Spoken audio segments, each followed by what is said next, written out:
So there's a frightening thing going on in culture right now in our world, and it shouldn't be such a shocker to me or any of us, but it breaks my heart. It's the fact that many feel like if you disagree with me or you don't align yourself with my ideas, then we can't have anything to do with one another. Do you realize how dangerous that is? I mean, we say you are forever cut off from me because you did something I disagree with. You aligned yourself with someone I don't like, perhaps a political party or an ideology. So in other words, I will only have people that agree with me in my circle. But can I ask you something? Because what if part of how you see things in this world is wrong? What if part of how I see things in this world is wrong? Now, when everyone in your circle are only people that agree with you, doesn't that just create a never-ending cycle of a problem that we may not see? You see, I realize that the ones you have cut off might be wrong too, but what if part of how they think is right? And what if part of how you think is right? And by cutting each other off, you're cheating the entire community, the entire nation, or perhaps even the entire world from having a solution that helps everyone. You see, we look at our differences as something that should separate us, but in actuality, our differences can actually make us even stronger. But not if we don't sit down at the same table together without being so offended at each other for not thinking the same. I'm a Christian, very proudly, but I don't hate atheists. I'm a Christian, but I don't hate those that criticize me. I don't hate those that have messed up because I mess up too. Sure, there's people I disagree with, and there's people that disagree with me, but it doesn't mean that we can't love each other. You see, Jesus was describing what a kingdom-minded Christian should look like in Matthew 5, and one of those things was to be a peacemaker. Blessed are the peacemakers, he said, for they will be called children of God.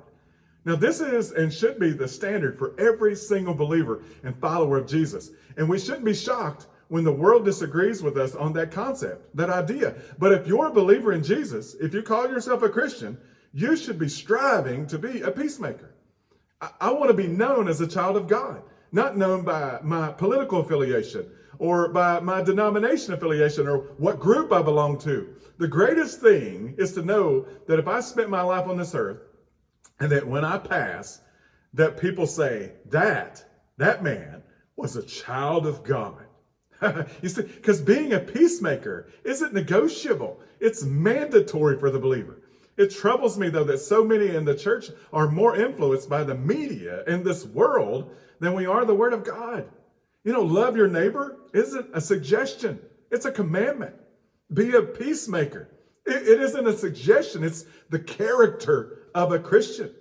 And if you disagree with me, it's okay. We can still sit at the table together. We can still have meaningful conversations. We can still be a benefit to each other and perhaps even the world around us. But if we continue hating each other for our disagreements, this world is headed straight to hell because there will be no end to the hate. My prayer is that those that consider ourselves to be believers and followers of Christ will break that wall down and become the peacemakers that this world so desperately needs right now. Where are the peacemakers? Isn't it time that the saints of the living God raised the standard, not to the world's standard, but to the standard of the King of all kings that said, blessed are the peacemakers who will be called a child of God? I mean, it's time for the peacemakers to be busy doing the work of the kingdom that we belong to. I don't belong to this world. I belong to a kingdom that's beyond this world, but I can bring the power of that kingdom into this world that I'm in. Where are the peacemakers? I mean, it's time to bring the peace of a very holy and sanctified God to a world that desperately needs peace. Listen, I love you guys, and I mean every single one of you, even if we disagree. I love you, but it's time for the peacemakers to rise up and to be the children of God. Love you guys.